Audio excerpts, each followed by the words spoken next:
नमस्कार। Super computer से अमरजीत मौर्य आप सभी छात्रों का सुपर टेक चैनल में स्वागत करते हैं। स्टूडेंट्स, आज के क्लास में हम आपको सी प्रोग्राम का कंप्लीट स्ट्रक्चर बताएंगे।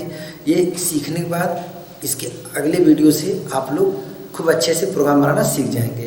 तो आज का क्लास बहुत इंपॉर्टेंट है, क्योंकि हमको सी प्रोग्राम का जब पूरा स्ट्रक्चर जान जाएंगे कि इसमें हेडर फाइल का यूज़ क्यों करते हैं, मेन फंक्शन का यूज़ क्यों करते हैं, फिर जो हेडर फाइल होते हैं उसके फंक्शन का यूज कैसे करते हैं और स्पेसिफायर्स का क्या यूज है, इसकी विधिवत आप जानकारी आज प्राप्त करेंगे। तो चलिए स्टूडेंट स्टार्ट करते हैं। ठीक, इसमें हमने आपको पहले लाइन लिखा है हैश इंक्लूड studio.h। तो जब हम प्रोग्राम को डबल क्लिक करके स्टार्ट करते हैं, प्रोग्राम हमारे सिस्टम ओपन हो जाता है, तो उसमें हम क्या करते हैं, सबसे पहले फाइलों को इंक्लूड करते हैं। इंक्लूड करने के लिए जब भी सी प्रोग्राम में कोई फाइल इंक्लूड करते हैं तो हम उसमें सबसे पहले हैश का प्रयोग करते हैं। हैश और इंक्लूड जब इसको लिखते हैं तो फिर उसमें जो भी लाइब्रेरी फाइलें होती है उसको हम वो हिडन अवस्था में रहती है, उसको हम यहाँ पे लिख देते हैं, तो हमारे प्रोग्राम में वह इंक्लूड हो जाते हैं। तो कंसेप्ट क्लियर हो गया कि हम अगर हैश इंक्लूड studio.h लिखे हैं तो इसका मतलब कि जो studio.h फाइल है उसको हमने अपने प्रोग्राम में इंक्लूड किया है, ताकि जो हम प्रोग्राम चला रहे हैं उसमें हम इस फाइल का यूज कर सकें। तो इसका बेनिफिट क्या है, इस हेडर फाइल का क्या बेनिफिट है, हम क्यों इसका यूज करेंगे, तो आइए देखते हैं। इसमें printf, scanf दो मुख्य रूप से फंक्शन होते हैं। इसके अंतर्गत printf और scanf दो मुख्य फंक्शन होते हैं। एक ये जो printf होता है ये मैसेज प्रिंट करने के लिए होता है हमारे डिस्प्ले पे। जब प्रोग्राम हमारा रन करता है तो ये printf में जो जो स्टेटमेंट हम लिखते हैं वह मैसेज प्रिंट करता है। और scanf क्या होता है, scanf से हम वेरिएबल के अंदर कोई डेटा को इंटर कर सकते हैं। जैसे जब वेरिएबल हम लेते हैं तो उसके अंदर कोई डेटा तो होता नहीं है, हम डेटा पहले से रख भी सकते हैं। मान लीजिए हमने डेटा नहीं रखा तो उस कंडीशन में क्या होगा, हम scanf की सहायता से उस वेरिएबल के अंदर डेटा को रख सकते हैं।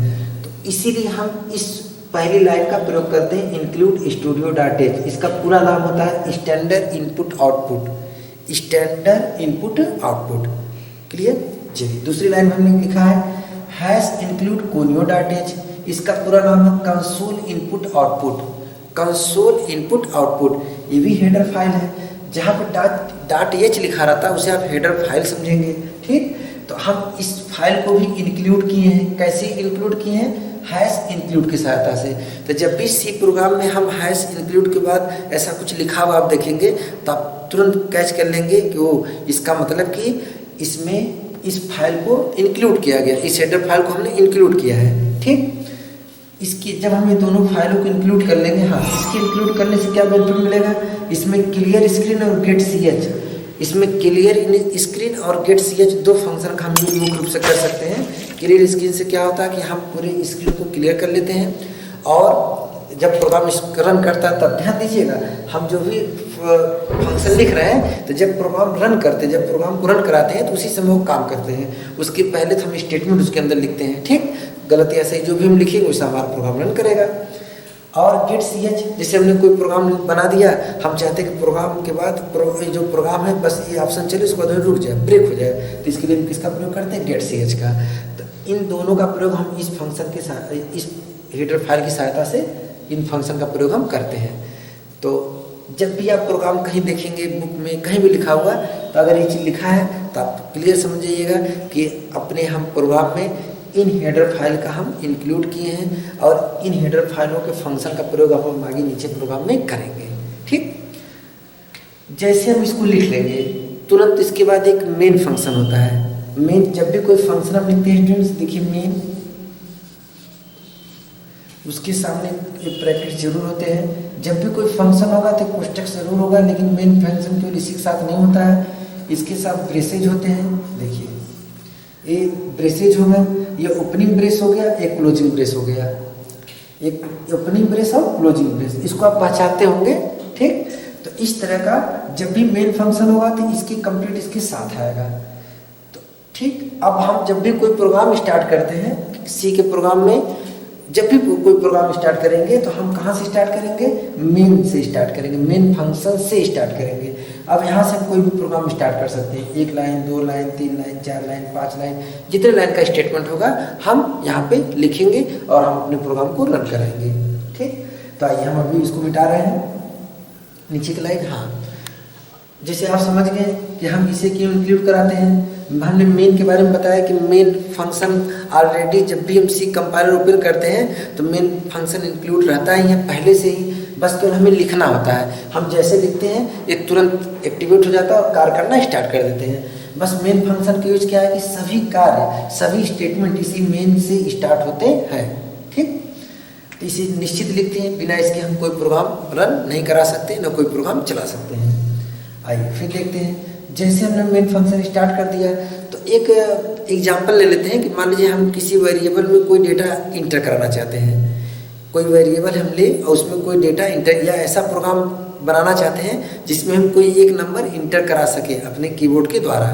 तो कैसे इंटर कराएंगे? तो उसके लिए हमें क्या करना पड़ेगा, एक वेरिएबल लेना पड़ेगा। स्टूडेंट्स, हम आपसे बताए थे कि अगर जब हम सी कंपाइलर ओपन करते हैं तो उसके अंदर हम बिना वेरिएबल का काम कैसे करेंगे, कैसे किसी डाटा को इंटर कराएंगे, किसी कैसे डेटा को प्रिंट कराएंगे, उसके लिए वेरिएबल बहुत ज़रूरी है। और जब भी वेरिएबल लेते हैं तो ये बताते हैं कि वेरिएबल हमारा किस टाइप का है, उस वेरिएबल में हम किस प्रकार के डेटा को इंटर कराएंगे। तो हम किस प्रकार के डेटा को इंटर कराएंगे, इंट टाइप का। इंट माने डेसिमल डेटा को, कोई भी नंबर हो, 100, 200, 400, 500, 1000, 2000, 10, 20, 40, 50, जो भी इंटर हम कराना चाहिए इस वेरिएबल के अंदर एक कोई नंबर इंटर करा देंगे। और हम आपको बताए भी थे कि अगर हम कोई वेरिएबल लिखते हैं तो तुरंत हमारा सी कंपाइलर होता है हमारे कंप्यूटर की मेन मेमोरी से हमें स्पेस दे देता है। जब भी स्टूडेंट्स हम कोई वेरिएबल लिखते हैं तो हमें स्पेस मिल जाता है। ये दिखता नहीं, हम कंप्यूटर में अंदर जो होता है वो बता रहे हैं। तो वेरिएबल स्पेस, इसका स्पेस का नाम ये होता है, इसकी साइज होती है 2 बाइट्स। और इसका कोई भी एड्रेस मान लीजिए, इस एड्रेस से अभी मतलब नहीं है, आगे जब प्रोग्राम चलाते जाएंगे फिर एड्रेस के माध्यम से भी हम प्रोग्राम चलाते हैं। तो आप मुख्य रूप से जब भी हम कोई वेरिएबल लेते हैं तो एक स्पेस मिल जाता है हमें कंप्यूटर की मेमोरी में काम करने के लिए। वह स्पेस 2 बाइट्स का मिल गया। अगर इंटीजर है तो 2 बाइट्स का मिल जाएगा, इसका नाम होगा ए। और इसमें हम किस प्रकार का डेटा रख सकते हैं, किस प्रकार के डेटा को, इंटीजर टाइप के डेटा को इसके अंदर हम रख सकते हैं क्योंकि हमने इंटीजर दिया है। ठीक, चूँकि हमें एक नंबर प्रिंट कराना तो चलिए एक मैसेज प्रिंट करा देते हैं। पहले मैसेज प्रिंट कराने के लिए कौन सा प्रयोग करेंगे, प्रिंट एफ। जैसे हम प्रिंट एफ करेंगे तो हमको ये प्रिंट एफ फंक्शन है और ये फंक्शन किस फाइल के अंतर्गत है बोलिए, इंक्लूड studio.h। जो studio.h है इसके फंक्शन ये प्रिंट एफ है। देखिए यहाँ पे लिखा हुआ है। ठीक, तो अब इसको हमने क्यों इंक्लूड कराया, क्लियर हो गया ना। आइए हम यहाँ पे इंक्लूड कराते हैं। और जब भी हम प्रिंट एफ के अंदर कोई भी मैसेज लिखते हैं तो डबल इन्वर्टेड कामा के अंदर लिखते हैं, डबल इन्वर्टेड कामा के अंदर। तो आइए हम कोई मैसेज लिख देते हैं, इंटर एनी नंबर। और जब भी हम इस तरह ये, अब चूंकि प्रिंट एफ हमने जो लिखा तो बस खाली मैसेज प्रिंट कराना था तो हमने डबल इन्वर्टेड कामा के अंदर इंटर एनी नंबर लिख दिया। तो बोलिए ये स्टेटमेंट कंप्लीट हो गया कि नहीं हो गया, प्रिंट एफ का स्टेटमेंट कंप्लीट हो गया। तो जब भी हम सी लैंग्वेज के अंदर कोई स्टेटमेंट कंप्लीट करते हैं तो उसके लास्ट में सेमीकोलन जरूर लगाते हैं। जब भी कोई स्टेटमेंट कंप्लीट करेंगे, जैसे इसके ऊपर में देखिए हमने यहाँ इंट लिखा, ए लिखा। हम एक वेरिएबल ले लिए क्योंकि हमें अपने प्रोग्राम में एक ही नंबर इंटर कराना है, इसलिए हमने एक ही वेरिएबल लिया। अब तो वेरिएबल लेना नहीं है इसलिए हमने यहाँ पे सेमीकोलन से क्लोज कर दिया। तो इस तरह एक एक लाइन लिखते जाएंगे और स्टेटमेंट कंप्लीट हो जाने के बाद सेमीकोलन लगाते जाएंगे। अगर ऐसा नहीं करेंगे तो ये प्रोग्राम मान जाएगा कभी ये ओपन है, अभी स्टेटमेंट ओपन, इसके अंदर और कुछ करना तो फिर प्रोग्राम आपका एरर बताएगा, गलती हो जाएगी। ठीक, तो अब चूंकि हमने लिखा इंटर एनी नंबर, हम जैसे जब इस प्रोग्राम को स्टार्ट करेंगे तो एक मैसेज प्रिंट हो जाएगा इंटर एनी नंबर। तो जैसे इंटर हमें इन नंबर के लिए मैसेज आएगा तो हमें नंबर इंटर किसके अंदर करेंगे, हम वेरिएबल के अंदर करेंगे क्योंकि वेरिएबल ही तो स्पेस हमें दिया है जहाँ पे हम कुछ लिख सकते हैं। तो आइए उसके लिए हम क्या करेंगे, स्कैनएफ। ध्यान दीजिएगा स्टूडेंट्स, स्कैनएफ का प्रयोग ही किया जाता है इसीलिए ताकि हम अपने वेरिएबल के अंदर कोई भी डेटा इंटर कर सके, चाहे कैरेक्टर टाइप हो, फ्लोट टाइप हो, इंटीजर टाइप हो। ये तो कीवर्ड्स 32 होते हैं, कीवर्ड्स कुछ भी हो सकते हैं। तो लेकिन वेरिएबल जो भी है उस किसी भी वेरिएबल चाहे किसी टाइप का कीवर्ड्स हो उससे कोई मतलब नहीं, वेरिएबल के अंदर कोई भी डेटा इंटर कराने के लिए हम क्या करते हैं, स्कैनएफ का यूज करते हैं। ठीक, और ये जो स्कैनएफ हमारा है वह किस हेडर फाइल का फंक्शन है, studio.h का फंक्शन है, आप देख सकते हैं। ठीक है, आइए अब इसका रूल क्या है, जब भी हम स्कैनएफ करते हैं तो इसमें हम डबल नोटेड कामा के अंदर ये मॉड्यूलर डी लिखते हैं, मॉड्यूलर डी। अब आप कहें सर मॉड्यूलर डी कहाँ से आ गया।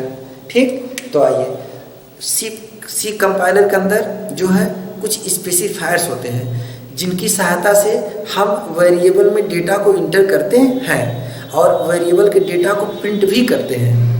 ये स्पेसिफायर से दो काम करते हैं, वेरिएबल में डेटा इंटर भी करते हैं, जो वेरिएबल होता है इसके अंदर डेटा इंटर भी होता है। यदि वेरिएबल में पहले से कोई डेटा हो तो उसको ये प्रिंट भी करते हैं।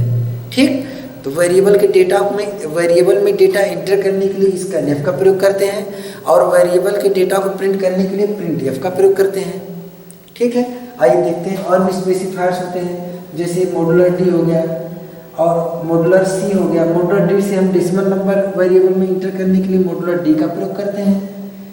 मॉड्यूलर सी का प्रयोग कोई एक सिंगल कैरेक्टर इंटर करने के लिए वेरिएबल में करते हैं। और अगर मॉड्यूलर हमने एस लिख दिया तो स्ट्रिंग के लिए हम लोग प्रयोग करते हैं। अब मॉड्यूलर अगर हम एफ लिख दिए तो फ्लोट नंबर के लिए हम इसका प्रयोग करते हैं। इस तरह और भी कई मॉड्यूलर का प्रयोग हम करते हैं। समय समय पे आप जैसे जैसे प्रोग्राम चलेंगे आप उसको करते जाएंगे।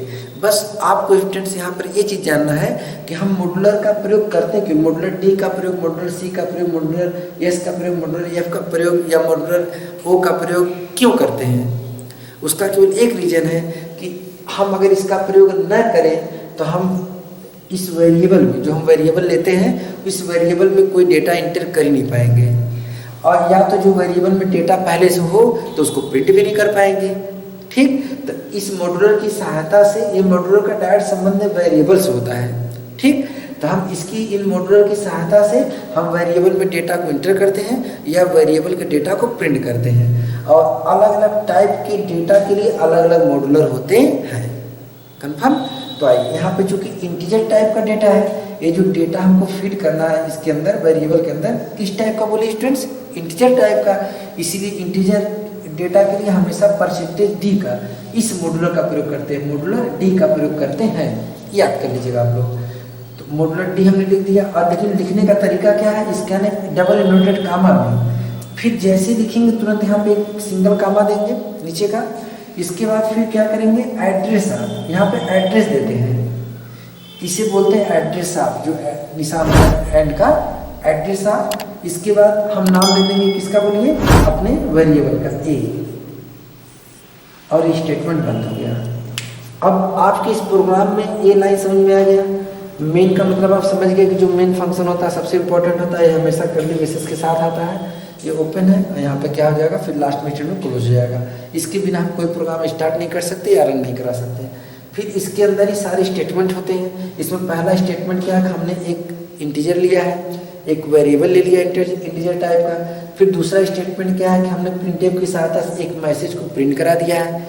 तीसरा स्टेटमेंट क्या है कि हम स्कैनएफ की सहायता से जो वेरिएबल लिया गया था उस वेरिएबल में डेटा को इंटर कराने के लिए हमने स्कैनएफ का प्रयोग किया है, ताकि हम उस वेरिएबल की स्पेस में कोई भी इंटीजर टाइप का डेटा इंटर कर सकें। ठीक, और हमने सेमीकोलन क्लोज कर दिया। अब इसके बाद हम क्या करेंगे, अगर मान लीजिए कि इसमें हमने स्कैनएफ की सहायता से कोई वैल्यू दे दिया तो हम प्रिंट भी करेंगे, तो यहाँ फिर प्रिंटएफ लिखेंगे। अब फिर यहाँ ध्यान दीजिएगा कि जब हम प्रिंटएफ लिखते हैं तो प्रिंटएफ मतलब कि स्क्रीन पर प्रिंट कराना, तो डबल इन्वर्टेड कामा में हमने मान लिया परसेंटेज डी लिख देते हैं, कामा ए, और ये हमारा प्रिंट हो गया। तो आप यहाँ पे देख लिए, आप स्पेसिफायर्स का, इस मॉड्यूलर का यूज थोड़ा सा ध्यान दीजिएगा। हम इसका प्रयोग दो जगह कर रहे हैं, एक स्कैनएफ में भी कर रहे हैं, स्कैनएफ में कर रहे हैं वेरिएबल में डेटा देने के लिए, कहीं लिख लीजिएगा स्टूडेंट्स को। ठीक, इस मॉड्यूलर का प्रयोग हम वेरिएबल में डेटा देने के लिए करते हैं, और जब वेरिएबल में डेटा हम दे लेते हैं, चूंकि हमने स्कैनएफ चला दिया था, हम कीवर्ड से इसमें कोई डेटा दे देंगे, तो उस डेटा को प्रिंट कराने के लिए किसका प्रयोग करते हैं, फिर प्रिंटएफ। जब भी कहीं प्रिंट कराना होगा तो प्रिंटएफ का ही यूज करेंगे, और जब प्रिंटएफ का हम यूज करेंगे तो उसके लिए भी हम वेरिएबल के डेटा को प्रिंट कराने के लिए भी मॉड्यूलर का यूज करते हैं।